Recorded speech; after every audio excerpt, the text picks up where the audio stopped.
这里是1档，你开始转了，2档、3档，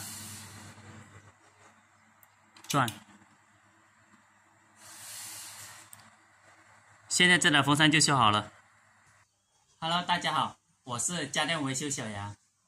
现在开始维修个小风扇，先看什么问题，插上电，电已经插上了，它这个可以转，里面的马达不转。像这种情况下要拆开，了解一下是什么问题，把它断电。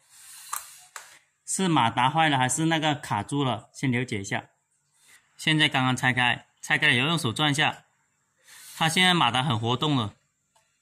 先了解一下这些地方，这个是它的启动电容，可以看一下这个地方，这个地方都鼓起来了，就是这个电容坏了。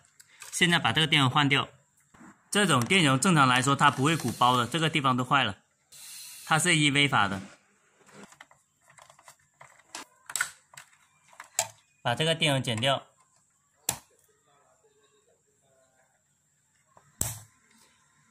怎么样剪掉了？怎么样接线？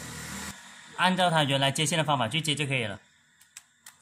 它是EV法的，找个EV法可以，找个 1.2V 法的接上去也是可以的。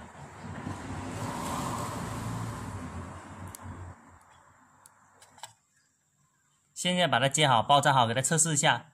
像这种电容鼓包，它就是坏掉了。现在把这个电容给它换上去，装上去，给它测试一下。现在已经还原好了，以后开机给它测试一下。打开，这里是1档，你开始转了，2档、3档，转。现在这台风扇就修好了，把好的方法分享大家。好的，谢谢大家的观看。喜欢我视频的朋友，点一下关注和转发，谢谢大家。